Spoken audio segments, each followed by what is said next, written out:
You are about to learn exactly how to control and change your emotions.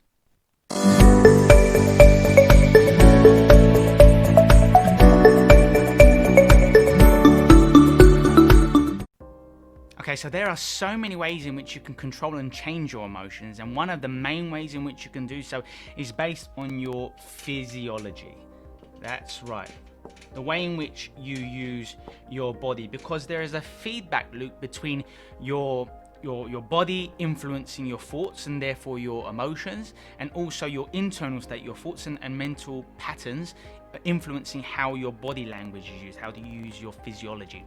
So one of the main things that I recommend is starting to adopt a more confident, open body language and changing your physiology in a way of changing your energy, your focus, and your mental emotional response. So there are so many things that you can do. Essentially be more active, because motion carries emotion. The more you move, the more expressive you are, whether it be with your facial expressions, whether it be with your gestures, whether it be with your body language and how you stand and how you move, whether you're smiling or not. Just smiling sends chemical reactions throughout your body that signals that things are going well. So you can actually like manipulate yourself in many ways by adjusting your physiological aspects, such as the way in which you breathe. Yes, you can change your breathing patterns to create a certain state so that you get into a better, more productive, more empowering state. For example, there are certain body postures that you can utilize that can make you more confident. That's right, just this stance here with your hands on your hips, for example. Holding that for about a minute or two will drastically increase your level of risk-taking, your natural production of testosterone. It will drastically lower cortisol levels. And not just that, like hands behind your head, like when you're relaxing and so on and so forth. These are some postures, doing the steeple and so on and so forth. These are postures that communicate control, that communicate power, that trigger your brain that things are going well, that you are in control of your state. So yes, your physiology and just how active you are, living an active lifestyle, will massively influence your body. I mean, let me give you a few different scenarios. I know people who say, when I'm bored, I tend to eat. Well, interesting, but do you tend to eat as much when you're just moving around? And the answer is often no. So one of the things I recommend when people feel hungry is literally start moving. I don't care what you're doing. I don't care if it's a light jog. I don't know if you want to go for a long walk, for example. Get the body moving. When you're moving, you are alert, you're more energized, you're more emotional, like in a positive way. You're releasing these endorphins when you're exercising, for example. So start being active and seek methods of being more active. The problem is a lot of people do the exact opposite. They become inactive, they become inert. They look for the easy way, like, why am I going to use the stairs when I can get the elevator? Why am I going to park here when I can park there, even closer to the grocery store? All these sort of things. Don't always look for the easy way out, because the easy way often means less movement. And using your mind, using your body, using your gestures less and less. And the less you move things, it's like a muscle. Like if you don't hit the gym and lift the weights, like your muscles will atrophy. It's just the way it is. And the same is with our mind, same is with our emotions. If we're not experiencing positivity, enthusiasm, like if we're not experiencing happiness, joy, excitement, passion on a regular basis, if we don't laugh, if we don't smile on a regular basis, we literally lose how to do it. We change our subconscious programs, and I'll talk a bit about that later on as well in this video, so make sure you stay tuned. Great, so another key component is gratitude. Gratitude is absolutely immense in terms of enabling us to change our emotions, because you can't experience two drastically diverse emotions simultaneously. It just doesn't make sense, right? You experience one emotion, and then when that emotion subsides and passes, you experience another emotion. So the key thing here is when you are grateful, you can't simultaneously be fearful, for example. It just doesn't work that way. So when you're grateful, you're being loving, you're experiencing joy, you're experiencing peace. You truly appreciate your circumstance, whatever it is that you're focusing on. And when you're fearful, and fear kind of insidiously presents itself in lots of different ways. So all forms of negativity can be relevant to fear. Let me turn this way for you. So anger is a sign of fear. If you get angry at someone or something, it means that you are unhappy with their way of behaving. It's not going your way in terms of how you perceive things, and I'll talk a bit about like that later on as well. I'm not saying that you're wrong to necessarily. Sometimes people can do some really unethical things and make you angry. But what I'm saying is, when you are angry, that maybe is bringing into account your beliefs. Maybe you feel like your beliefs, your morals, your ethics are being threatened because someone has made you angry. But then if someone makes you feel a certain emotion, then they have taken control, and therefore the external world therefore has control of your internal state. And I'll talk about that later on as well. So anger, you've got anxiety. So whenever you are anxious, whenever you are stressed, you are being fearful because you feel like you need to do things. Maybe you feel like you are incapable of doing something. Maybe you feel like you've got too much on your plate, metaphorically speaking, and therefore you're fearful that you're not going to live up to expectations, perhaps. So that's how that relates back to fear as well. You've got all kinds of emotions. You've got frustration, impatience. That relates to fear. Things are not going your way. You're being impatient. You want things here and now because maybe deep down you feel like you won't get it. So which is why you want to have it now, for example. All kinds of negative emotions always link back to fear. And interestingly, fear is linked to the ego. And I'll talk a bit more about this later on as well. So whenever your ego is involved, we're talking about your labels. We're talking about your possessions. We're talking about what you associate with yourself. Your personality traits, for example.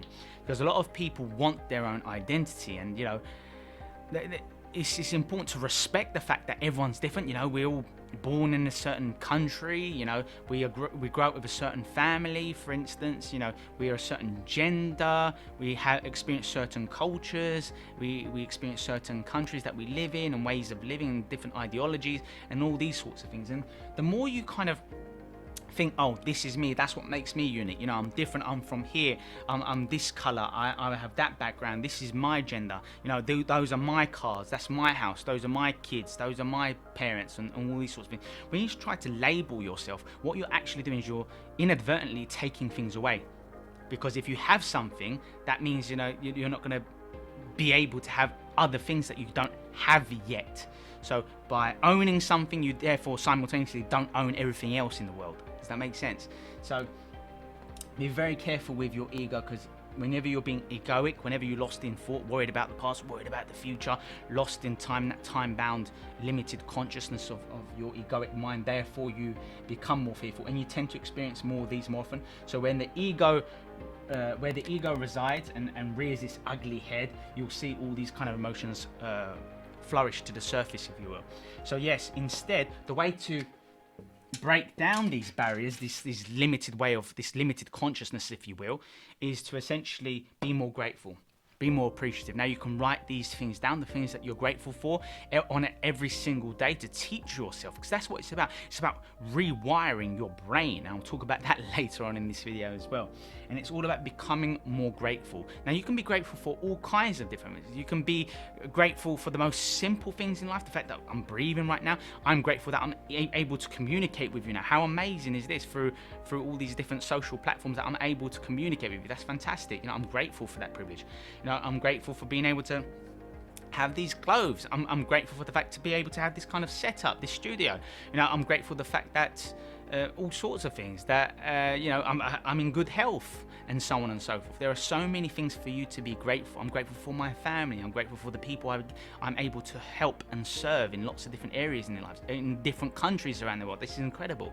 I'm grateful for all these things. Or you can be grateful for, just some even more basic things. I'm grateful for the fact that I'm alive. I'm grateful for the fact that there are birds chirping. I'm grateful for the fact that I get to see and experience the sunshine on a regular basis. I'm grateful for all sorts of things, and I'm grateful for water, being able to drink water when I want. That's a privilege. That is amazing. It's so fortunate to be able to do that. So start being grateful and experience gratefulness, because the more you experience this, the less you experience this. And being able to change our emotions in life is really about, firstly, identifying the emotions that we live by. Because you might consciously think to yourself, yes, Alex, I want to be more peaceful, I want to be happy, I want to be more joyous, I want to be more exhilarated, I want to have more passion in life, I want to experience more love, more. I get it, I want these things. What's going on? Why can't I experience it on a regular basis? Well, it's understandable, it's natural. This is what is happening. You are battling your own unconscious. That is exactly what's happening here. Okay, so you might consciously want these things, but if you've taught yourself for weeks, for months, for years, for decades to experience certain emotions on a regular basis, maybe one or two, maybe three key emotions that you experience on a daily basis. Maybe it's anger, maybe you teach yourself to be stressed out, maybe you teach yourself to be jealous, maybe you teach yourself to be bitter, maybe you teach yourself to be envious. Maybe you teach yourself to be hateful or spiteful.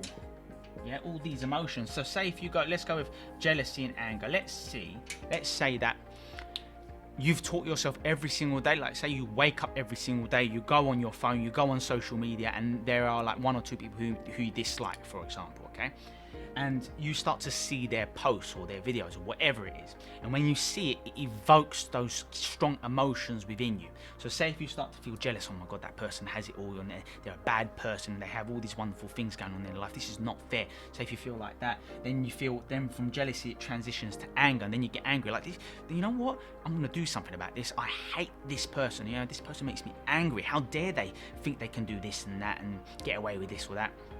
The thing is, if you experience those emotions, if you keep going on those social platforms, for example, in the morning when you're experiencing alpha brainwave state, which is a no-no, it's not that kind of video, I'm not going to go into that sort of stuff, but you're teaching yourself on a daily basis to feel these emotions.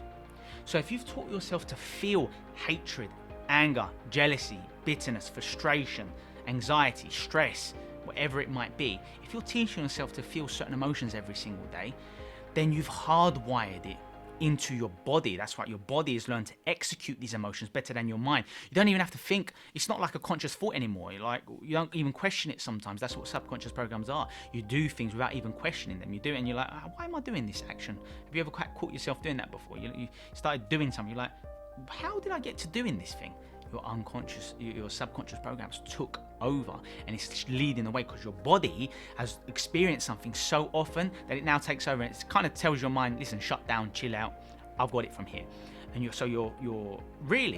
fighting. If you're watching this video and you want to change your emotions, you're fighting your own unconscious, you're fighting your own subconscious programs that you have built, whether one reason or another. There's no need to be pointing fingers. Oh, I get it, Alex, but that person did that to me, that's why I feel like this every day. Or that person did that to me a year ago, or that person 10 years ago made me suffer because of this and that. And I would say to you that you are living by your ego because you are therefore living in the past, unable to change your state. You know, there's a powerful character, Miss Havisham in Great Expectations, who she used to be a nice, vibrant, happy young woman. She got left at the altar by someone she really loved and adored, and ever since then, you know, she changed the clock. She froze the clock, if you will, to the time where she got abandoned and left at the altar. You know, she's kept her wedding cake, which has been rotting for years. She's kept the beautiful white dress on that's now yellowing and decaying. And she's a very bitter woman who takes her frustrations out on men and so on and so forth. Caroline Duffy wrote a lovely poem about Miss Havisham as well, the same character. And the thing is, I know that Miss Havisham is an exaggeration, hyperbole, but a lot of people live their life like that, justifying why they feel this way. I feel this way because that person did that to me. You know, the reason why I'm jealous is because this person. I'm saying to you, if you keep having these excuses, if you have that victim mentality, then that's going to always be your excuse whenever you try to experience happiness or joy or excitement. And then your brain, you will actually start to think for, why are you happy?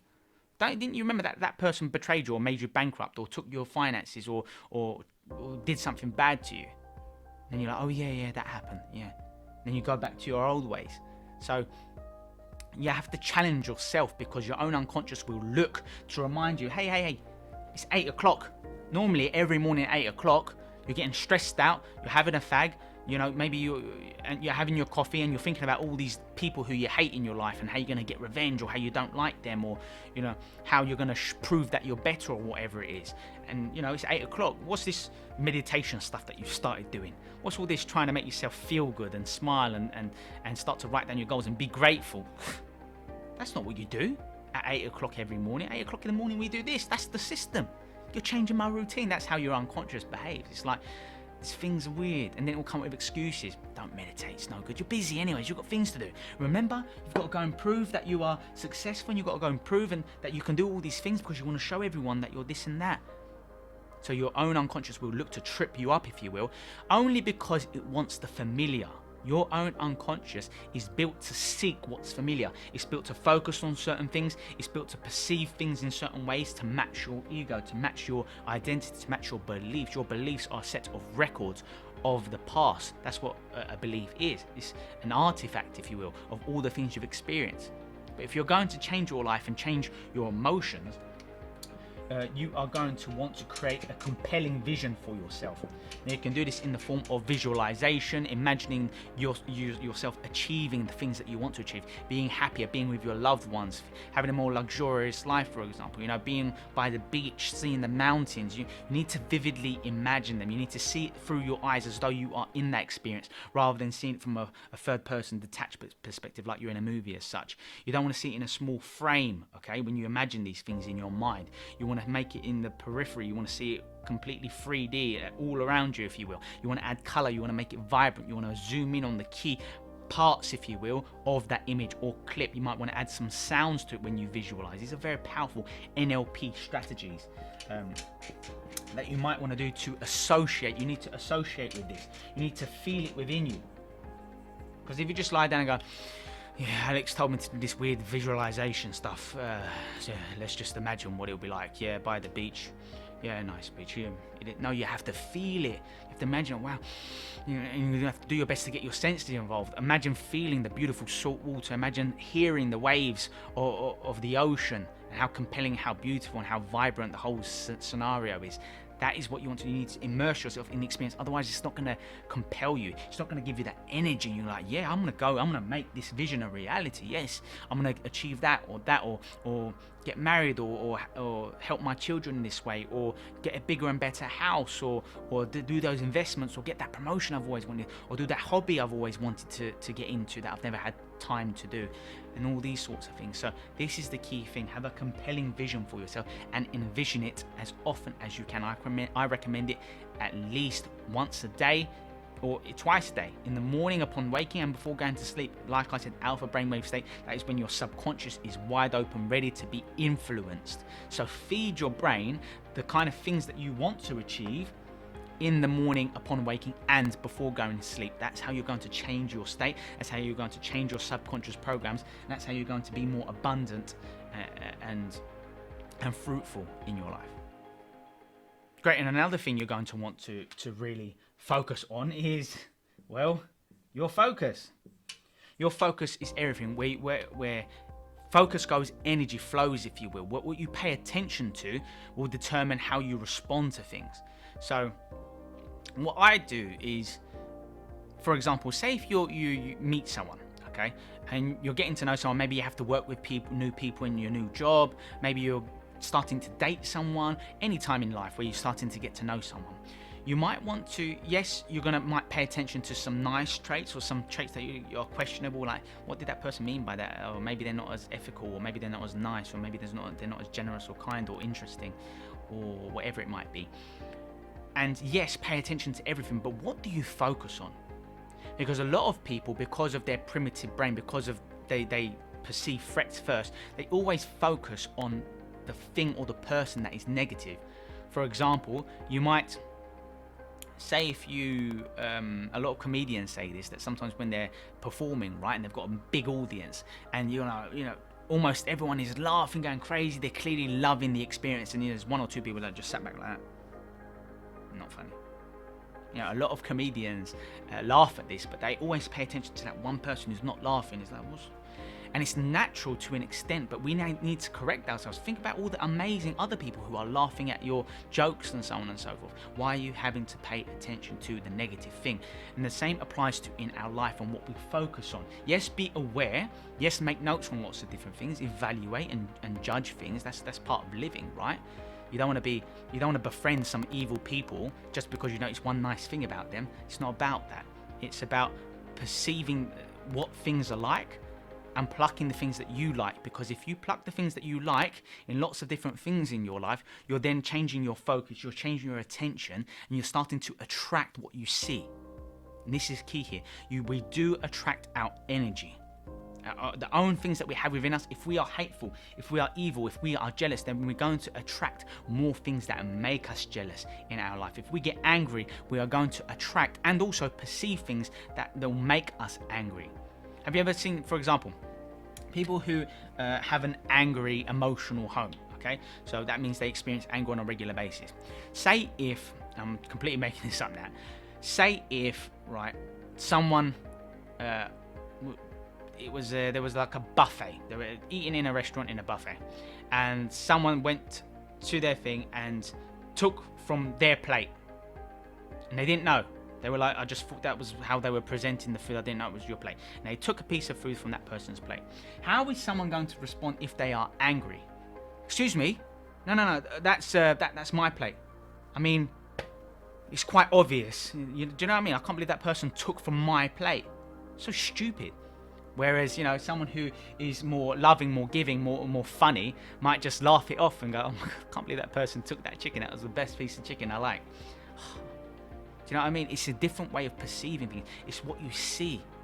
And it's very important, because if you have taught yourself to see negative things, then you're going to keep attracting that.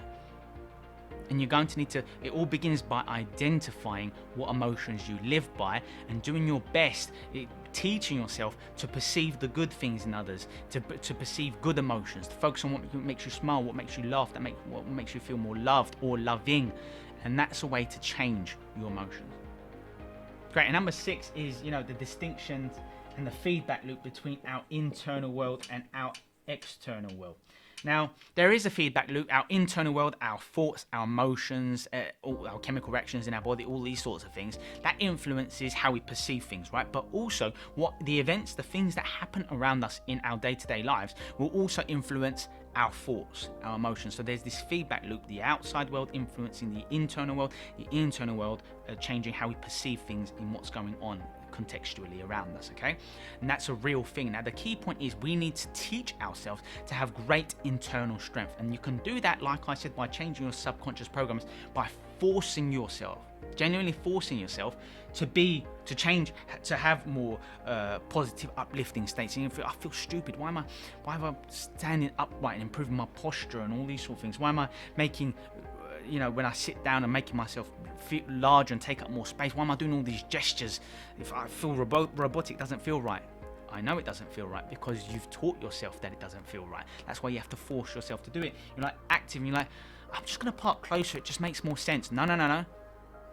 You're going to force yourself. No. I'm going to be more active. So I'm going to park here and I'm going to walk there, or I'm going to use the stairs instead. So you're forcing yourself to be more active, or go to the gym, or what have you. You're going to force yourself to be more grateful. You might think to yourself, you know, I've got so many things to do. I haven't got time for all this stuff. And you're going to force yourself. No. It's just 2 minutes. You can even time it. It's 2 minutes. You're going to write down at least 5 things that you're grateful for in your life. You're going to be like, oh God, I can't believe I'm doing this. What am I grateful for? But you'll do it. So you have to force yourself to do all these things. You might start envisioning the kind of life that you want, and whilst you're envisioning, you might go, this is stupid, this makes no sense. And you can say, no, I'm going to force myself to do this because I know it's going to be worth it. It's going to make me happy. It's going to change my energy. It's going to make me more focused and more disciplined. It's going to make me actually believe and teach my unconscious to believe in what I'm actually projecting. So force yourself to do these things, and that's how you get to a point where your internal world cannot be negatively influenced anymore by the external world. You know, if you're thinking to yourself, you know, say for example you're an athlete and you're going to go into a competition and you've got all the fans around you, and a lot of the fans want your opponent to win, for example. If you can control your internal state, if you can remain focused, positive in your mode, change your physiology, get into the zone, for example, think and feel positive things to yourself, just let loose, be comfortable, be in your flow, if you will, then you will do very well in that athletic competition. Whereas if you were there and you had no control of your internal state, you're going with the don't know about going with the flow, but if you were allowing the fans to influence how you feel, and you're like, oh God, all these people want me to lose, oh my God, this is a daunting experience, maybe I'm not as good as I thought I was. Now you're letting the external world dictate your internal world, and that's why people, I know that's just an analogy, but The key thing here is to influence your state. It doesn't matter what people think about you. It's all about how you have taught yourself to think and feel about yourself and your situation. And that's a key way to change and control your emotions. Okay, and next we have our outcome. We need to always have the outcome in mind. Why do you want to achieve something? What is the outcome? And this is key here, because if you've got the wrong outcome in mind, or if you don't even know what the outcome is exactly that you want, then you're going to trip yourself up and you're going to experience negative emotions when you could have been experienced positive ones. So by outcome, I mean, what is your reason? What is your feeling? Because people don't buy things, products or services, they buy feelings. You know, if you want to go out and you want to get a nice outfit to make you feel good, to make you feel attractive, that it makes you really enjoy, you're after a feeling. You're not going to look good for others. You want to feel attractive, or you want to get attention. These are feelings that you're after. Yeah, that's the whole point of why people do actions. So what I'm saying to you is, when you're about to embark on a new project or start something new, or whatever it is, an activity that you're doing throughout the day, understand the outcome and change what the outcome means to you. For example, say you're stressed out because you've been given a deadline at work and so on and so forth. Then what you're probably thinking in your mind is, I need to be successful. And if you feel like you need to be successful, you're being governed by your ego.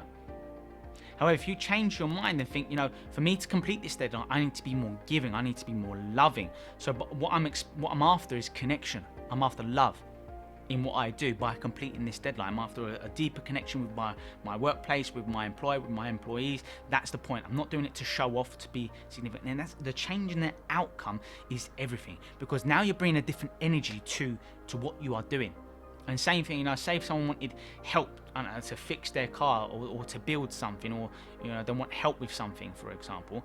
If you're doing it in order to feel significant, to be like, yeah, it was me who helped with that, that's right, then you're not going to, you're probably more likely to experience a lot of negative emotions along the way because of why you are doing it.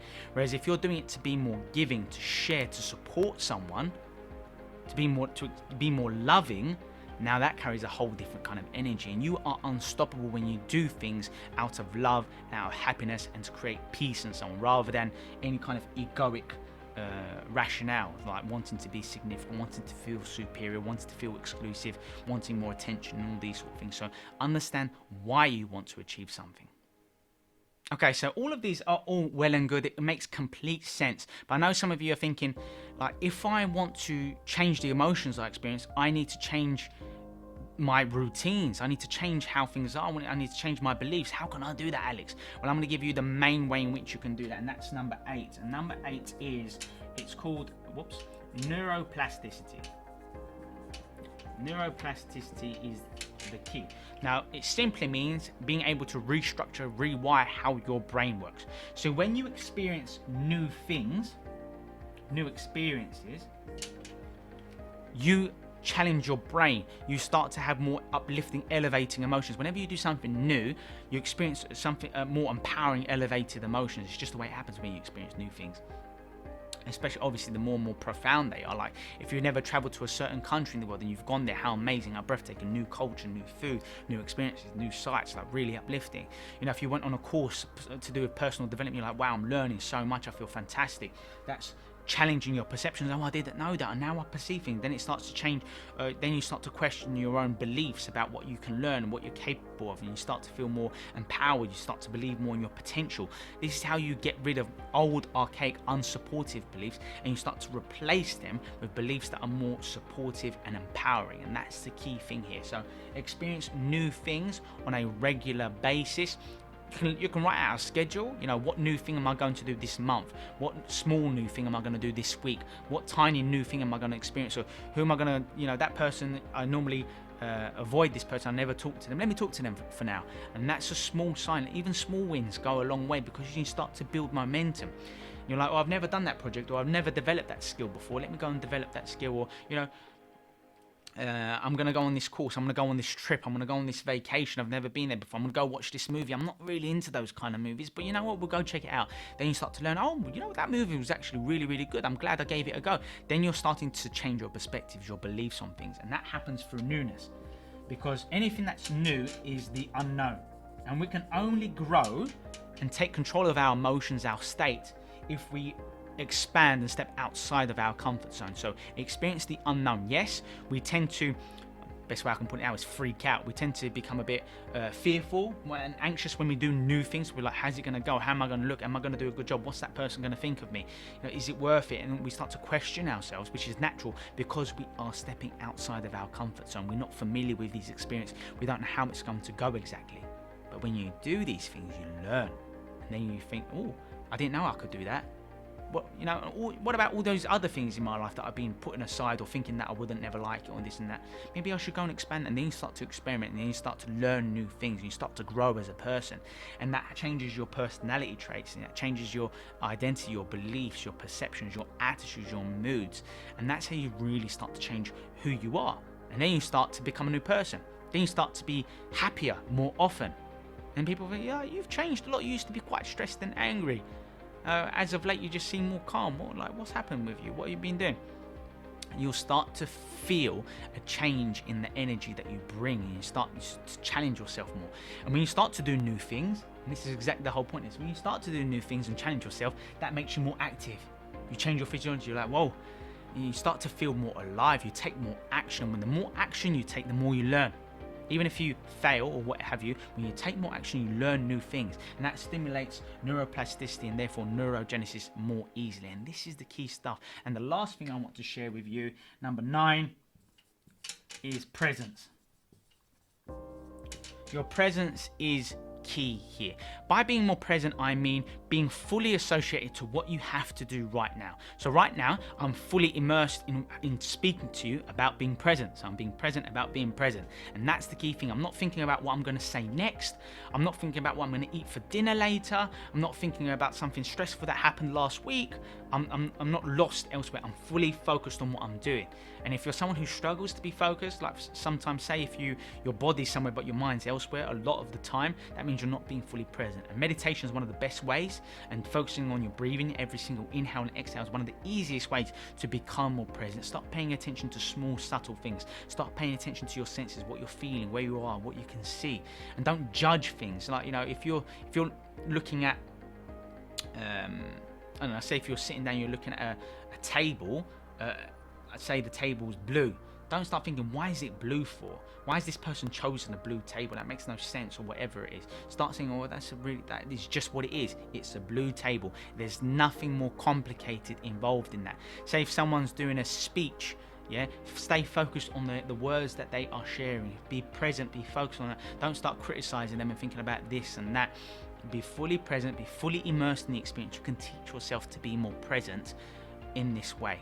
And being more present eradicates your ego, and that enables you to challenge yourself more. Now you don't feel confined by certain labels and possessions. Oh, this is the way I am. No, I'm not confident. I'm not a happy person. No, you are labeling yourself. You command yourself into a destiny when you say the terms I am. So instead, forget all that sort of stuff and just be focused on being more present, focus on experiencing new things, focus on going with the flow, focus on challenging yourself, and all of these amazing things that I've shared with you in this video. Make sure you like this video if you found it beneficial. If you're watching this on YouTube, hit the subscribe button, but also click the notification bell, because every single Friday I share videos that's going to help change the quality of your life. Have a great day, stay strong, and I'll see you soon.